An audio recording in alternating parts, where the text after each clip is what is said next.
Hola, ¿qué tal? Espero que te encuentres bien. En esta ocasión vamos a cubrir el siguiente rubro de la clase, que básicamente es hablar de la tentativa. Quizá es interesante empezar con el siguiente caso. Imagínate que una señorita sale de su hogar para ir a laborar, a trabajar, y bueno, cuando va llegando casi al lugar de su trabajo y faltan dos calles, pues se encuentra con la siguiente situación. Pongamos que en la acera hay una construcción y hay un trabajador. Cuando la señorita va caminando sin sospechar nada acerca del trabajador, este se le aproxima por la espalda, la toma por el cuello y le coloca un objeto en la espalda baja.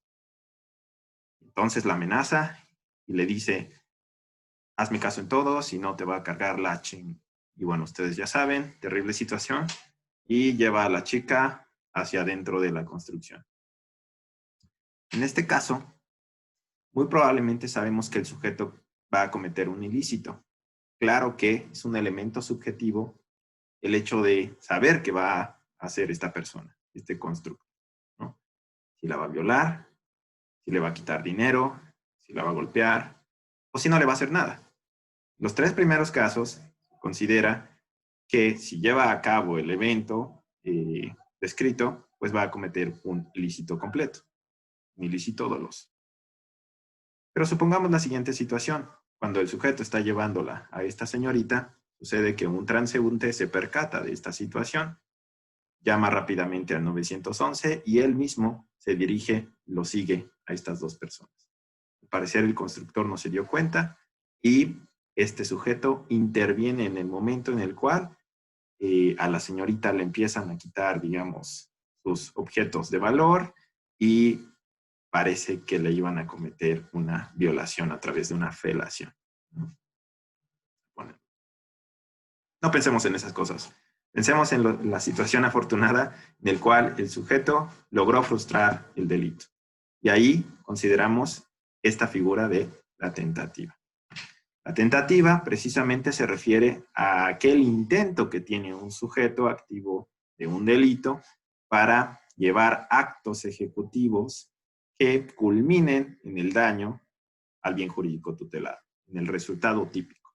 ¿Okay? Cuando sucede que por alguna circunstancia externa a la voluntad de esa persona no se lleva a cabo el daño al bien jurídico tutelado, o bien solo se pone en peligro relativo el bien jurídico, entonces decimos que hay tentativa. ¿Ok?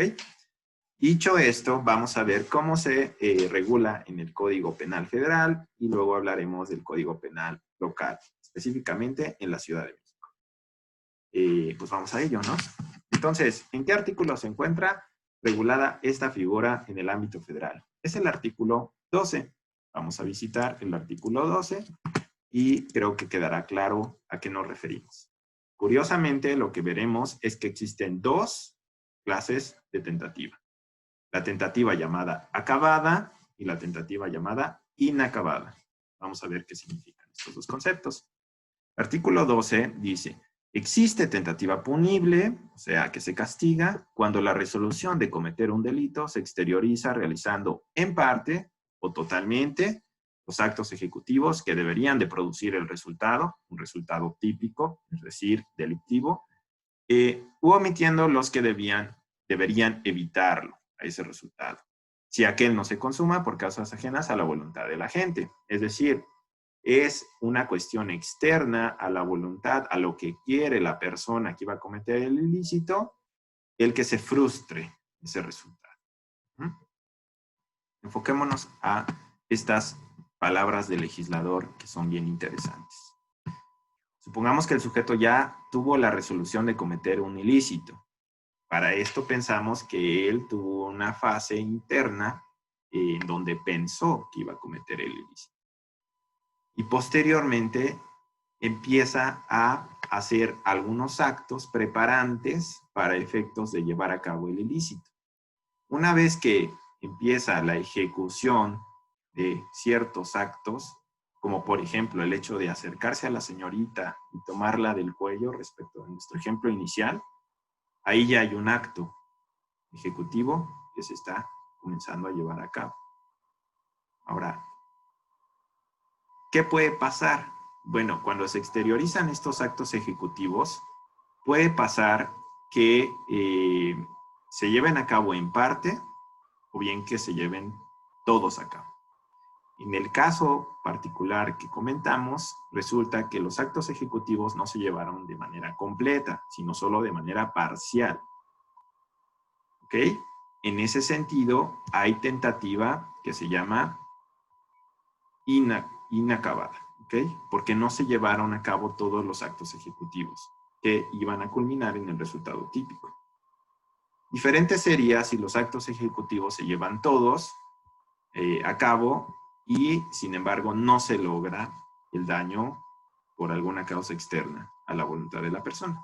Supongamos que hay un sicario que es contratado para matar a Carlos Slim. Carlos Slim ese día tiene una cena a la cual acude y resulta que hay ciertos guardaespaldas que lo están cuidando. El sicario hace todos los actos ejecutivos para llevar a cabo el ilícito. Se baja a la hora adecuada, sabe que Carlos Slim está en el restaurante, él entra como comensal al restaurante, tiene preparada su pistola, cuando ve que Carlos Slim va dirigido al baño y lo sigue en guarura, saca su pistola y dispara. Sin embargo, el guarura se avienta directamente para salvar la vida de Carlos Slim.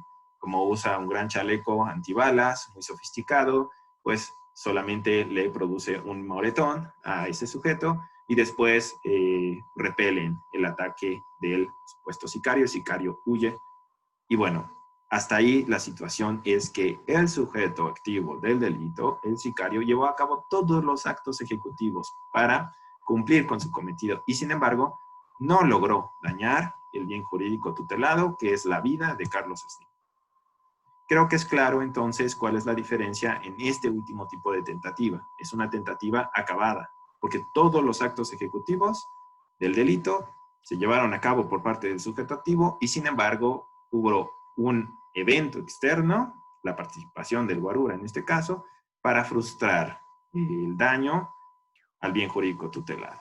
Claro que habrá otro tipo de delitos, ¿no? Por ejemplo, el hecho de que le hayan disparado al guarura, claro que es un delito y es una lesión, ¿no? Pero bueno, creo que se entiende perfectamente a qué nos referimos. Entonces, a eso que está aquí en el artículo 12 lo podemos entonces frasear como la existencia de tentativa acabada e inacabada. Ahora bien, ¿cómo es que funciona esto de manera tal que hablemos de la punibilidad? ¿Afecta en algo, digamos, el castigo que se aplica en delitos de tentativa? Sí, no y por qué. Vamos a ver que tenemos el artículo 63, si no me recuerdo, en donde se habla de pues, la tentativa, ¿no? Vamos a ver, vamos a buscar el artículo adecuado. Y bueno, tenemos en este caso que se habla de qué pasa con la sanción en casos de tentativa. Vamos a consultarlo. El artículo 63 nos dice claramente, al responsable de tentativa punible se le aplicará a juicio del juez y teniendo en consideración las previsiones de los artículos 12 que acabamos de leer y el 52 que habla de cómo es que el arbitrio judicial debe desprenderse en un caso concreto, hasta las 2/3 partes de la sanción que se le debería imponer de haberse consumido el delito que quiso realizar el sujeto activo, salvo disposición en contrario. Es decir, a ese responsable de tentativa se le va a aplicar un límite máximo en el ámbito federal de hasta 2/3 partes de sanción, 2/3 de la misma. Repito, tomamos el rango de punibilidad asignado a un tipo penal, agarramos el inferior, la mínima, la pena mínima, y le sacamos 2/3. Lo mismo hacemos con la máxima, ¿ok? Y ese es el criterio general. Claro que habrá casos en los que el propio Código Penal nos dice cuáles son los años específicamente aplicables a un tipo penal en especial. Esto porque será difícil calcular estos 2/3 partes, o bien porque el legislador pretende específicamente indicar una circunstancia para efectos de dar un rango de punición. ¿Okay? En los casos de tentativa en que no fuere posible determinar el daño que se pretendió causar, cuando éste fuere determinante para la correcta adecuación típica, se aplicará hasta la mitad de la sanción señalada en el párrafo anterior. ¿Ok? Quiere decir que si no es posible calcular el daño porque el tipo penal no lo indica de manera obvia, se entiende que hay un criterio general que está mencionado aquí, que está subrayado. Hasta la mitad de la sanción señalada en el párrafo anterior, es decir, la mitad de las 2/3 partes calculadas. ¿Ok? En los casos de tentativa punible de delito grave, así calificado por la ley, la autoridad judicial impondrá una pena de prisión que no será menor a la pena mínima y podrá llegar hasta las 2/3 partes de la sanción máxima prevista por el delito consumado. ¿Qué quiere decir? En caso de que el delito sea considerado grave, hay una cuestión especial, que es que no se podrá colocar una pena de tentativa como nos dicen los anteriores 2 párrafos del 63, sino que se considera que no será menor a la pena mínima. Es decir, se elimina el criterio de considerar las 2/3 partes de la pena mínima en casos de delitos graves. ¿Ok? Pero se sigue respetando el hecho de que la máxima sea hasta 2/3 partes. ¿Ok? Creo que es bastante claro el código en esto. Espero que no tengan dudas, al menos en este ámbito federal.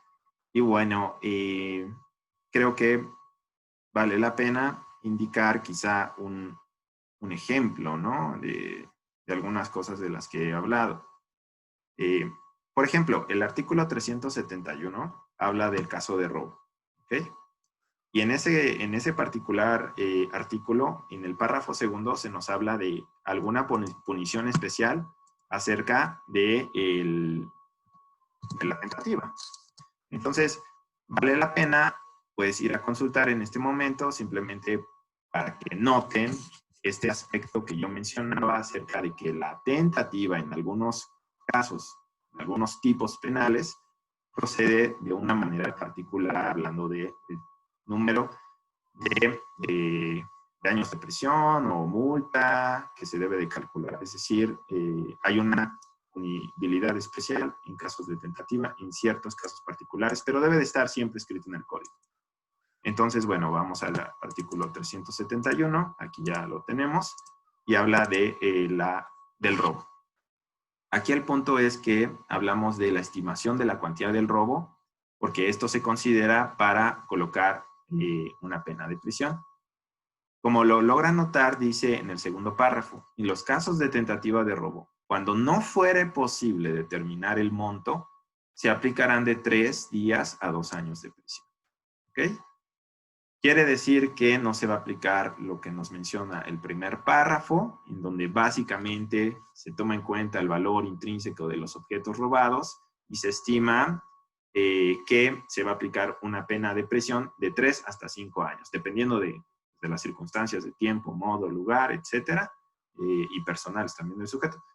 Se va a aplicar esa pena, pero en estos casos de tentativa donde no sabemos exactamente cuánto fue lo robado, porque el objeto robado se perdió, porque es difícil calcularlo, porque no es seguro debido a los testimonios que pasó ahí, pues entonces se aplican este criterio, de 3 a 2 años de prisión. Es un ejemplo muy particular, ¿no? Esto es todo para la parte del ámbito federal. ¿Cómo funciona en el ámbito local, muchachos? En la Ciudad de México. Bueno, no es bastante diferente, más bien es muy, muy parecido.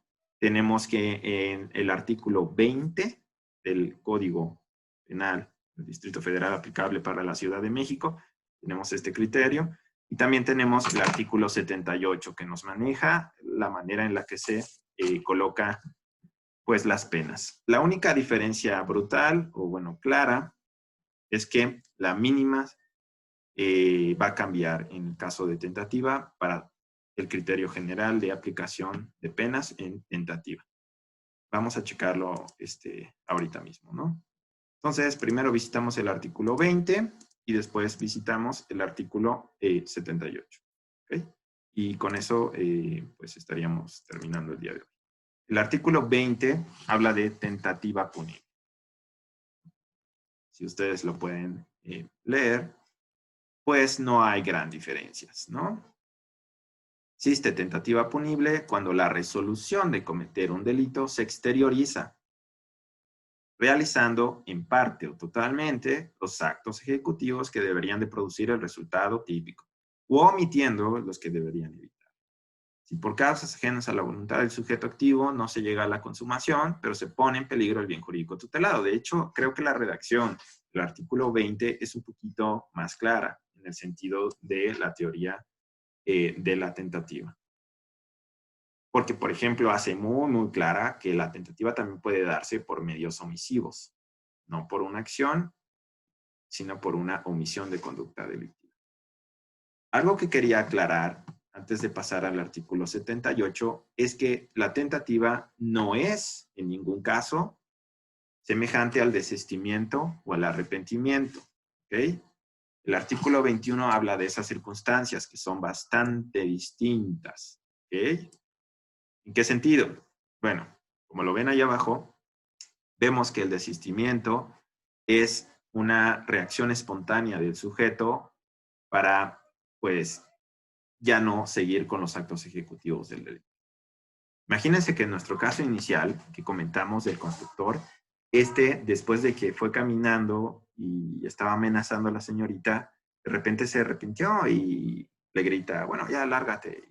Se va la señorita muy asustada y el otro tipo que le iba a ayudar simplemente le pregunta qué sucedió, y le comenta lo que sucedió y el trabajador, bueno, se va, ¿no? No pasa a mayores, etc. También el desistimiento se da cuando se impide la consumación del delito por parte de ese mismo sujeto. No hay ninguna posibilidad de imponer pena o medida de seguridad. Claro que es algo discutible hasta qué punto los actos ejecutivos ya se han dado o no.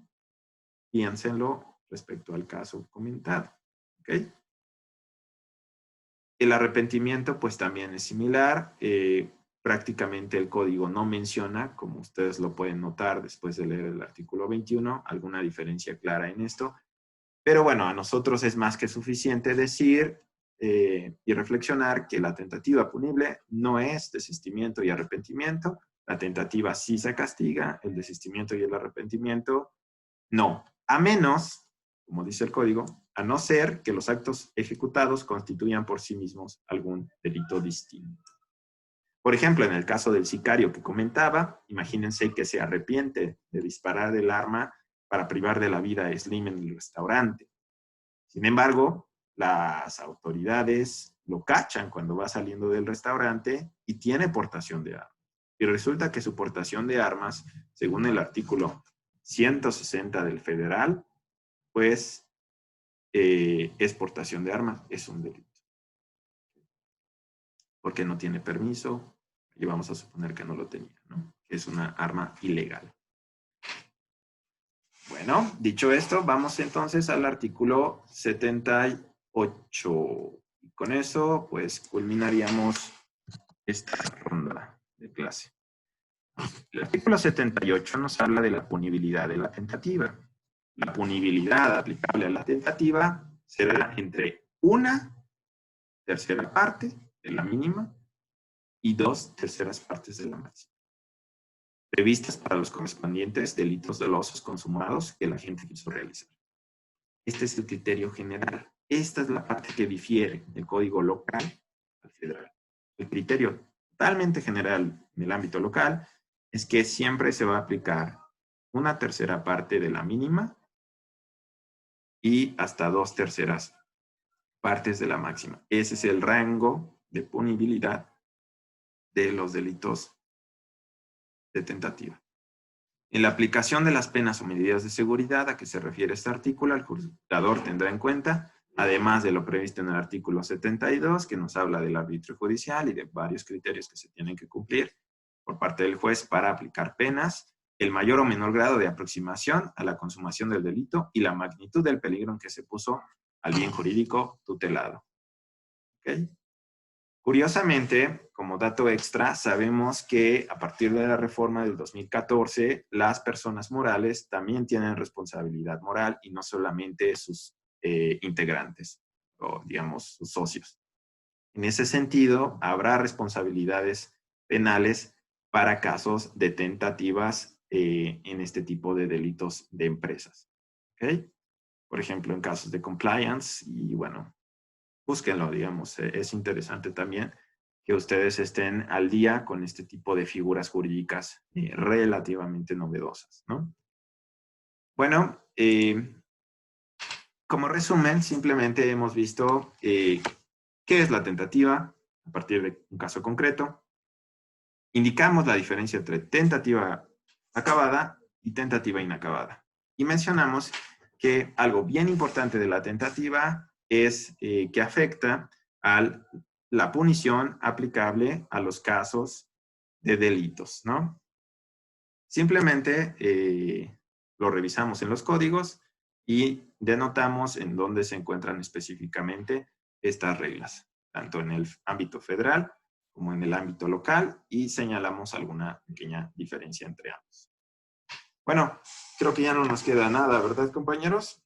Y, pues bueno, aquí vamos a terminar la cápsula. Espero que les hayan gustado y pues nos vemos en otra ocasión. Cuídense mucho. Chao.